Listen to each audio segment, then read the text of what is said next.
Patrick Findaro here, co-founder at Vetted Biz. Really excited to be speaking with Tim Phelps, COO of Techie. Yep. They recently acquired a franchisor, Spiramax, nearly doubling their system. So today we're going to talk a little bit about that acquisition, their growth plans, as well as synergies between the products and services. Thank you so much for coming here to Techie. Yeah, no, just up the road. I mean, it was easy coming from Miami Beach, and it's always good to see the headquarters and the trainings that's going on with franchisees. Absolutely. So it's impressive. You guys, I love the ethos, and that your 5 core values are now on the wall. The Techie 5. Yeah. So actually, before we jump into talking about the Spiramax acquisition, maybe you could tell me a little bit about those core values and how you guys came up with them. We're trying to make it, make it a family feel, right? That's what you really want to get out of this, right? And when you say the word family, it feels very homey, So we want people to feel comfortable, and so we believe that core values are a big part of family, right? So communication is key, right? So when we came up with our Techie 5, we thought about a lot of it to do with family, right? So when you see a family member, the first thing you do is you smile, right? Yes. And that's Techie number 1 is smile. Okay. And then the next thing is you speak positive. They ask you, how you doing? And your first thing is you speak in positive, right? And then the next thing is have a great attitude, right? You want to have a great attitude. And then there's some other add-ons that we did there for the business side of it too. Have a plan, you want to have a plan and show up early, right? You want to show up early. So those are the core values that came into mind with us, and that's where we came up with the Techie 5. But it's not just those words. It's, smile, it's contagious. Yes. All right? Because it goes on, speak positive. Words are powerful. So those are our add-ons to that. Show up early or get left behind, right? So we have those little add-ons too that make it more business related, right?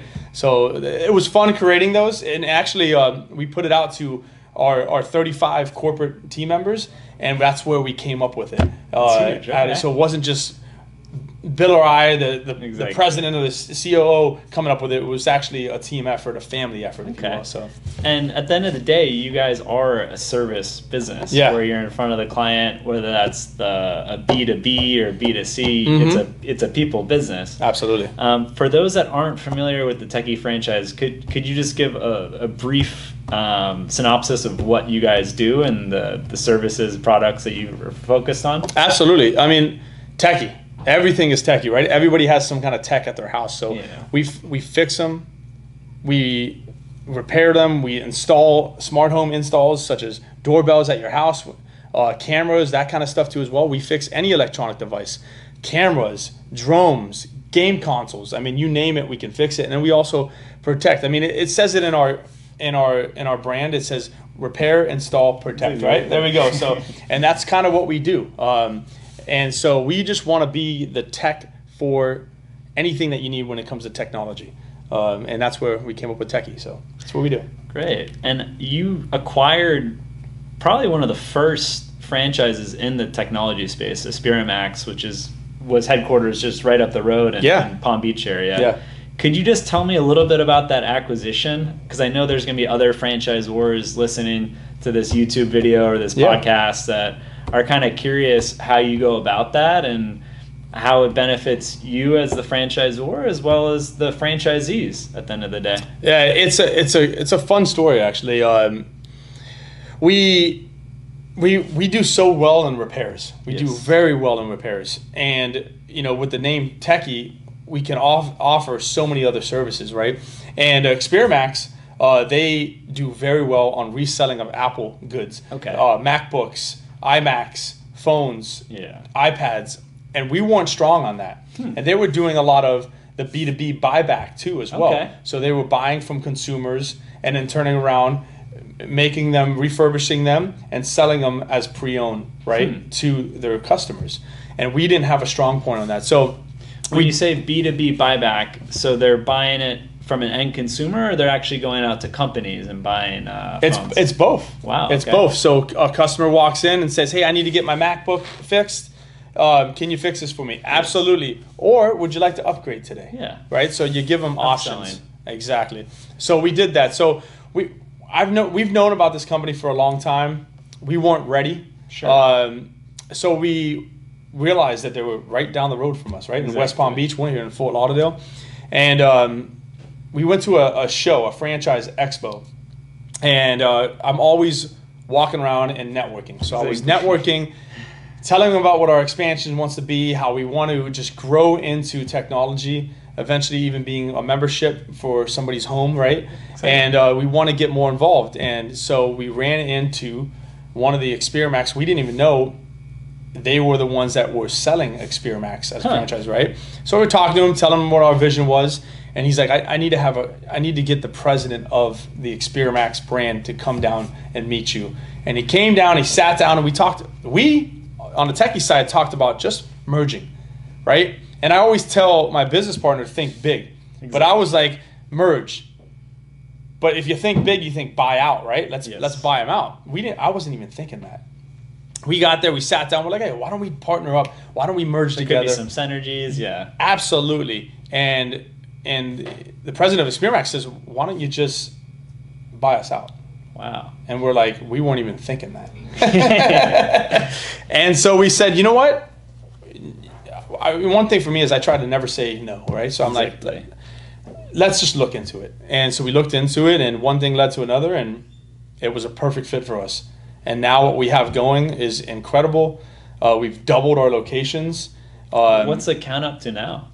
Yes, we're at 125 stores now. Wow, that's incredible. And in 27 states. Okay. In 9 countries. We weren't even international. I think last time we had an interview with you and your cousin Bill, the president, you were at 55 locations. Correct. And there was one store in Brazil. Yeah. So we had 9 months ago? Yeah. 10 months ago? Yeah, exactly. So just to double that it's incredible. It's putting us on the map. Definitely. And growing's fun. I mean, if you're staying at the same level, it's not as exciting. Yeah. What do a lot of these big time leaders always say? Don't stay stagnant. Yes. You know what I mean? You have to keep moving. So you didn't necessarily view Experamax as a competitor? No, I mean, we did in the back end when I did like little searching, because they do offer phone repairs and computer repairs, kind of like what we do, but where we are 70 to 80% on repairs, they are 10-20%. Wow. So we didn't see that part. So now that we're learning more about them, we're like, this is perfect. You guys teach us on the buyback stuff and reselling of pre-owned stuff, and then we teach you on repairs. And it's a perfect merge. And you've been perfecting the repair side of the business for how long? You've been open 15 years now. Okay. Yeah, so initially we had our first company name was a different name, and then we kind of morphed into different names, and then so that's where we're at now. We do so much more. We started off just doing iPhone repairs, and now we just any electronic device, anything that powers on, we can pretty much fix. Great. Well, tell me a little bit. You mentioned the services, the repairs that you do, and then now with Experamax, you're also more focused on the product side and used MacBooks, iPhones, Apple products. I imagine you also do sell Samsung and other products, but would love to just understand like the top products and services that you're currently focused on and offering, and then which ones you're looking to expand into. Absolutely. Yeah, I mean, right now it's a lot of Apple, right? Strictly Apple is the big process of it, right? But eventually we're going to start getting into the Chromebooks and Samsungs and selling those devices too as well. So we're going to get there, but we're also looking to offer sell other products too as well down the road too as well. So we're excited about that. That's great. And then in terms of expansion plans, I know that you're talking a lot of prospective franchisees, multi-unit territory in the U.S.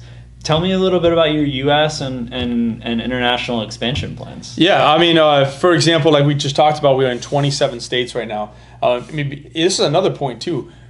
We were only approved in the U.S. for just the group of 20, what is it? How many states is it normally where you just do the bundle? Where where you don't have to register state. There's certain states like California you have to register. New York, I believe Maryland, Minnesota. Correct. So we weren't even registered in those states because we were like, look, we don't have any presence there. But now that we have presence there, we are now registered to those states. So that's step number one, if you will. Now we're registered in every state. I was looking at the California registry and I saw Techie. Yeah. Maybe just a couple months ago you guys registered. It just happened. Submitted your franchise disclosure document. Yeah, it just happened. So that was exciting. And then and now we're in 9 different countries too. Wow. Right? So that's another exciting process too. So we're trademarked all in all these countries now. So that's great too. So all these little things that are helping us get to the next level to want to be over 1,000+ stores all over the world, right? So that's kind of where we're at right now. And the plan is to continue to sell, like you said, multi-area developers. But outside of the country, we plan on really focusing on the master licensees. It's much easier to manage with one individual, one entity, and then have them work with all the individual. Yeah. So we're excited about that, and they know their country better than we do, right? Exactly. So that's the best part. So the product and obviously the service that you provide, and then they know the local dynamics. It's a great fit. It's a great fit. So and technology is only growing, as we all know, and this is the best thing for communication for everybody, right? So. And yeah, we talked a little bit about the cryptocurrency space. Yeah, I mean that's a market that's over $2 trillion right now. Absolutely, major coins like Bitcoin, alternative coins, Ethereum. It's a huge market that continues to expand. But I understand you already have some Bitcoin ATMs in some of your Techie locations. Yeah, so they came to us and it's called CoinCloud. And they put ATMs into our locations. Okay. And they're actually paying us to put them into these locations. And it's exciting. It just opened our mind to say, wow, we should start offering these wallet setups and these kind of things. So right now we have those ATMs. So if you want to buy or sell cryptocurrency, you can come to one of our stores. That's huge. And they're not in all the stores yet, but eventually that could be the goal, right? And talking about stores, so you worked on for years a potential partnership with Walmart that came into fruition. Yeah. And then you're also operating in strip centers. Could you tell me a little bit about the different locations that a Techie store can operate in? Yeah. So initially it was crazy. Walmart only regulated us to only do repairs. We couldn't sell accessories or any of that stuff. Okay. We couldn't do smart home installs or any of that stuff. But just recently, now all the Walmart stores are allowed to do smart home installation. Wow, it's huge. They want to compete with Geek Squad, right? Yes. So they want Geek us. Squad, for those that are not familiar, is at a Best Buy, right? Yeah, they're at a Best Buy, and that's one of the biggest profits is that. So Walmart really wants to compete, so they're opening our lane, if you will, to do all this stuff. So now we're buying goods from the consumers inside the Walmarts.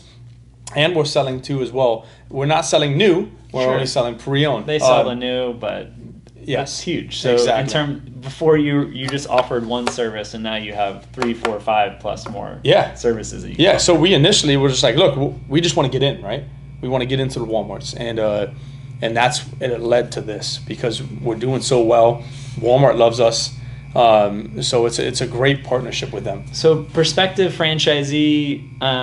And remind me, it's about $125,000 to open up a Techie? Yeah. And fund it with initial inventory? Correct. Yeah. Are you suggesting them go more with opening in a Walmart, or what? How do you navigate that in terms of site selection and what the opportunities could be? Absolutely. I mean, look, there's not space in every single Walmart, right? Yeah. So it depends where they want to be. If they want to be in a city that there's just no Walmart, then obviously we're going to want to open up in that area. So, and also the Walmart spaces aren't as big, right? Okay. You're talking 500, 600, 700 square foot. Yeah. So if you want to offer really all of our services and sell these MacBooks and all these other stuff, you really, really want to be in a bigger location. Like how many? 1,500 square feet? Yeah, 1,500 square feet's good. So, and there's not many Walmart spaces that are that big. So that's where the difference would come into play. Tim, this has been really informative. We've gone over your recent acquisition at Spiramax, expansion plans, new products and services you offer. Remind me, that acquisition, from the time you had the initial contract till the time now some Spiramax people are in the other room. How long did that take? Yeah, for me, I was like, oh, this is going to take 2 years. I'm thinking just the process is going to take it wasn't that long, actually. you know, you just got to get your attorneys involved and it was 3 months. Wow. We were done in 3 months. That's incredible. Yeah, so it was quick. But we did a lot of due diligence. We dove into it a lot and saw all the pros and cons, and there's a lot of pros coming out of it, which we're excited about. And yeah, if you had to give some recommendations to franchisors that are looking to acquire another franchisor or licensed business, what would you recommend? Any lessons learned you could say? Look, like for me, like, don't look at competition just as competition, right? Like, think big, right? So yes. like, reach out. You never know what that other party's thinking. Yeah. So and that's exactly what's happening. And there's probably 90% plus of the time you have your own unique strengths, and whether it's an acquisition or some strategic partnership, I imagine there's some good that can come out of that. Absolutely. Exactly. Even if you don't purchase them, you don't merge, like, there's a relationship there and it will always be there, right? And that's you just got to go out there and try it. Yeah, I'd say the company my brother and I have co-founded, Vetted Biz, we've been much more transparent over the last year, 2 years with that. Love that. And there's firms that would be seen as a competitor in the franchise space or the business for sale space, but usually there's some things they do better than us, and there's things that we do better than them, and we can grow bigger together. Just like we said before, think big, right? Yeah. And so I love that. I love that you're doing that, because that's going to definitely help you and help us too, I'm sure. Exactly. So, yeah, awesome. Thank you so much for coming. And and I'll leave a link to the Techie site for those that are interested in potentially purchasing a Techie franchise. You'll have that in the description section of this. If you're watching on YouTube, in the description section, or on whatever podcast service that you're currently listening to, you'll have that in the description section, so you can schedule a call directly with a member from Tim's team. All right, awesome. Thank you so much, Patrick. Appreciate you guys, and appreciate you. No, thank you. Thanks. Cool.